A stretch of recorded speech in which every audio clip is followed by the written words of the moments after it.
Hi, എല്ലാവർക്കും സ്റ്റാർവേ tarot Malayalam റീഡിങ്ങിലേക്ക് സ്വാഗതം. ഇതൊരു പുതിയ ചാനലാണ്. ഇന്ന് നമ്മൾ നോക്കാനായിട്ട് പോകുന്ന റീഡിംഗ് എന്ന് പറയുന്നത് ക്രഷിനെ കുറിച്ചിട്ടുള്ളതാണ്. അതായത് നിങ്ങൾക്കുള്ള അതേ ഫീലിംഗ് തന്നെയാണോ നിങ്ങളുടെ ക്രഷിനും തിരിച്ചുള്ളത് എന്നുള്ള റീഡിംഗ് ആണ് നോക്കുന്നത്. അതിനായിട്ട് നിങ്ങൾ പൈലൊന്നും ചൂസ് ചെയ്യേണ്ട കാര്യമില്ല. ഇതൊരു കളക്റ്റീവ് റീഡിംഗ് ആണ്. ഒരു കാര്യം ശ്രദ്ധിക്കുക, ഇത് ജനറൽ റീഡിംഗ് ആണ്. കാണുന്ന എല്ലാവരുടെയും എനർജി ഇതേ കാണും. സോ നിങ്ങൾക്ക് എന്താണോ റെസണേറ്റ് ആകുന്നത് അത് മാത്രം എടുക്കുക, ബാക്കിയെല്ലാം വിട്ടു കളഞ്ഞേക്കുക. അതുപോലെ ഇത് ടൈംലെസ് റീഡിംഗ് ആണ്. നിങ്ങളിത് എപ്പോൾ കണ്ടാലും നിങ്ങൾക്കിത് വാലിഡ് ആയിരിക്കും. ഓക്കെ, നമുക്ക് റീഡിങ്ങിലേക്ക് പോവാം. നമുക്കിവിടെ കിട്ടുന്ന കാർഡ്സ് എന്ന് പറഞ്ഞ് 2 of Swords, justice, Ace of Pentacles, 3 of Pentacles, Hanged Man, Temperance, King of Cups,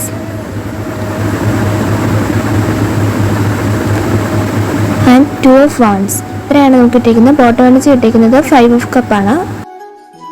ഇവിടെ നമുക്ക് കിട്ടിയിരിക്കുന്ന എനർജി പ്രകാരം നിങ്ങളുടെ ക്രഷ് ആരാണേലും ആൾക്ക് നല്ല രീതിയിലുള്ള ഒരു പണി കിട്ടിയതായിട്ട് കാണിക്കുന്നു.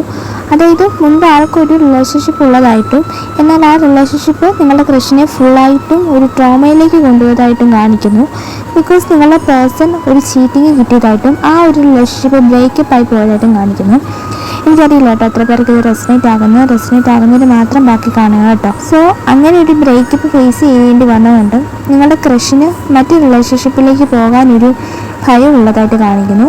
വീണ്ടും ഒരു ചീറ്റിങ് നേടേണ്ടി വന്നാൽ എന്താകും എന്ന അവസ്ഥ ഓർത്തിട്ടായിരിക്കാം. ഓക്കെ, ഇവിടെ കൂടുതലും ഈ ഒരു പേഴ്സൺ നിങ്ങളുടെ വർക്ക് പ്ലേസിൽ അല്ലെങ്കിൽ നിങ്ങളുടെ കൊളീഗായിട്ട് കാണിക്കുന്നു. അതല്ല എന്നുണ്ടെങ്കിൽ നിങ്ങളെ കൂടെ പഠിക്കുന്നതാകാം. ഇവിടെ നിങ്ങൾക്കുള്ള ഫീലിങ്സ് തന്നെയാണോ അവർക്ക് എന്ന് ചോദിച്ചാൽ ഏറെക്കുറെ അതെ എന്ന് പറയേണ്ടി വരും. ബിക്കോസ് നിങ്ങളെ അവരൊരു കിങ് ഓഫ് കപ്പ് അല്ലെങ്കിൽ ഒരു ക്യൂൻ ഓഫ് കപ്പ് ആയിട്ട് ആണ് കാണുന്നത്. നിങ്ങളുടെ ക്യാരക്ടറും അതുപോലെ നിങ്ങളുടെ ആ ഒരു ആറ്റിറ്റ്യൂഡും ഒക്കെ അവർക്ക് അട്രാക്ഷൻ ഉണ്ടാക്കിയതായിട്ട് കാണിക്കുന്നു. പക്ഷേ അവരത് വെളിയിൽ കാണിക്കാതെ ഉള്ളിൽ തന്നെ സൂക്ഷിച്ചിരിക്കുന്നതായിട്ട് കാണുന്നു. അവർക്ക് നിങ്ങളോട് ഫീലിങ്സ് ഒക്കെ ഉണ്ട്. ബട്ട് ലൈഫിൽ മുമ്പുണ്ടായ ഇൻസിഡൻറ്റ് കാരണമാകാം അവർ ഹൈഡ് ചെയ്യുന്നത്.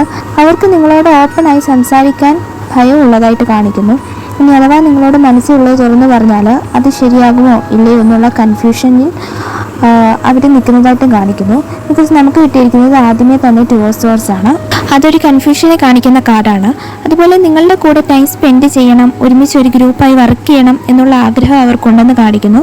പക്ഷേ ഇതവർ ഓപ്പണായി പറയാത്തത് അവർ പാസ്റ്റിലെ കാര്യത്തിൽ ഇപ്പോഴും ചെറിയ തോതിൽ സ്റ്റക്കാണ്. ബിക്കോസ് നമുക്കിവിടെ ഹാങ്ഡ് മാൻ എന്ന കാർഡ് കിട്ടിയിട്ടുണ്ട്. അതുപോലെ അവർ അവരുടെ ലൈഫ് ബാലൻസ് ചെയ്ത് കൊണ്ടുപോകാനായിട്ട് നോക്കുന്നു. മെയിനായും ഏസ് ഓഫ് പെന്റക്കിൾസ് കാർഡ് കാണിക്കുന്നത് നിങ്ങളുമായി ഒരു സ്റ്റെബിലിറ്റി വേണം എന്ന അവരുടെ ആഗ്രഹത്തെയാണ്. ലൈഫിലൊരു ന്യൂ ബിഗിനിങ് വേണം എന്ന അവർക്ക് ആഗ്രഹമുണ്ട്. അതിനുവേണ്ടി അവർ പ്ലാൻ ചെയ്യുന്നതായിട്ടും കാണിക്കുന്നു. നിങ്ങളെ അവർ ശ്രദ്ധിക്കുന്നുണ്ട്, നിങ്ങളോട് അവർക്ക് ഇമോഷൻ ഉണ്ട്. എന്നാൽ അവർ ഈ ഒരു സിറ്റുവേഷൻ കാരണം പുറത്ത് കാണിക്കാനായിട്ട് ആഗ്രഹിക്കുന്നില്ല. അതുപോലെ നമുക്ക് ബോട്ടം എനർജി കിട്ടിയിരിക്കുന്ന 5 of Cups ആണ്. അത് കഴിഞ്ഞു പോയ അവരുടെ മോശം കാലത്തെ ആണ്, അല്ലെങ്കിൽ അവർക്ക് ഇതിനു മുൻപ് ഉണ്ടായ നഷ്ടങ്ങളെ പറ്റി കാണിക്കുന്ന ഒരു കാർഡാണ്. സോ നിങ്ങളുടെ ക്രഷിന് നിങ്ങളോട് ഫീലിങ്സ് ഉണ്ടോ എന്ന് ചോദിച്ചാൽ യെസ്, ഡെഫിനറ്റ്ലി ഉണ്ട്. ബട്ട് അവരുടെ കഴിഞ്ഞു പോയ മുറിവുകളെ ഓർത്ത് അവരെ അത് വെളിയിൽ കാണിക്കാനായിട്ട് ആഗ്രഹിക്കുന്നില്ല. അതുപോലെ പല കാര്യങ്ങളും അവരെ പുറകോട്ട് വലിക്കുന്നതായിട്ടും കാണിക്കുന്നു. ഓക്കെ, നമുക്ക് അവർക്ക് എന്താണ് നിങ്ങളോട് പറയാനുള്ളതെന്ന് നോക്കാം. ഓക്കെ, നമുക്ക് ആദ്യം തന്നെ കിട്ടിയിരിക്കുന്നത് I fell in love the moment I saw you. അവർക്ക് നിങ്ങളെ ആദ്യമായി കണ്ടപ്പോൾ തന്നെ അട്രാക്ഷൻ തോന്നിയതായിട്ട് കാണിക്കുന്നു. അതുപോലെ ഐ നീഡ് മോർ ടൈം. അവർക്ക് കുറച്ച് ടൈം കൂടെ അത്യാവശ്യമാണ് പാസ്റ്റിലെ ട്രോമ മനസ്സിലുള്ളതിനാൽ. I stalk you. നിങ്ങളറിയാതെ നിങ്ങളെ അവർ വാച്ച് ചെയ്യുന്നതായിട്ട് കാണിക്കുന്നു. I hate the distance between us, it doesn't feel good. നിങ്ങൾക്കിടയിലെ ഡിസ്റ്റൻസ് അവർക്ക് ഇഷ്ടപ്പെടുന്നില്ല. I think of you every day. അവരെന്നും നിങ്ങളെപ്പറ്റി ചിന്തിക്കാറുണ്ട്. You are so beautiful inside and out. നിങ്ങൾ പുറമേ അതുപോലെ ഉള്ളിലും ബ്യൂട്ടിഫുൾ ആണെന്നാണ് അവർ പറയുന്നത്. ഐ മീൻ നിങ്ങളുടെ മനസ്സ് അവർക്ക് പ്രിയപ്പെട്ടതായിട്ട് പറയുന്നു. നമുക്ക് കുറച്ച് ക്ലൂസും കൂടെ എടുക്കാം. ആദ്യം തന്നെ നമുക്ക് ഏപ്രിൽ എന്ന് പറയുന്നൊരു മാസം കിട്ടിയിട്ടുണ്ട്. നെക്സ്റ്റ് ഹേഡീസ് എന്ന് പറഞ്ഞ സോഡിക് സൈൻ. ഓക്കെ, പൂരം എന്ന് പറയുന്ന നക്ഷത്രം കിട്ടിയിട്ടുണ്ട്. അടുത്ത വയലറ്റ് എന്ന് പറയുന്ന കളർ നിങ്ങൾക്ക് ഇമ്പോർട്ടൻ്റ് ആയിരിക്കും, അല്ല ഫേവറേറ്റ് കളർ ആയിരിക്കാം. ഓക്കെ, കാപ്രിക്കോൺ കിട്ടിയിട്ടുണ്ട്. യെല്ലോ ബട്ടർഫ്ലൈസ് നിങ്ങൾ കാണുന്നുണ്ടായിരിക്കാം. അതുപോലെ ഐസ്, അവരുടെ കണ്ണുകൾ അട്രാക്ഷൻ ഉള്ളതായിരിക്കും. അതുപോലെ നമ്പർ 2 കിട്ടിയിട്ടുണ്ട്. ഒരു പക്ഷേ ഡേറ്റോ അല്ലെങ്കിൽ മാസമോ നിങ്ങൾക്ക് ഇമ്പോർട്ടൻ്റ് ആയിരിക്കാം. ഓക്കെ, യെല്ലോ എന്ന് പറയുന്ന കളർ നിങ്ങൾക്ക് ഇമ്പോർട്ടൻ്റ് ആയിട്ട് കാണിക്കുന്നു, അല്ലെ അവർക്ക് ഇമ്പോർട്ടൻ്റ് ആയിട്ട് കാണിക്കുന്നു. അതുപോലെ എക്സ് എന്ന് പറയുന്ന ലെറ്റർ കിട്ടിയിട്ടുണ്ട്. അടുത്തതായിട്ട് 8 എന്ന് പറയുന്ന ഡേറ്റ് കിട്ടിയിട്ടുണ്ട്. ഒരു പക്ഷേ ഓഗസ്റ്റ് മാസമായിരിക്കാം.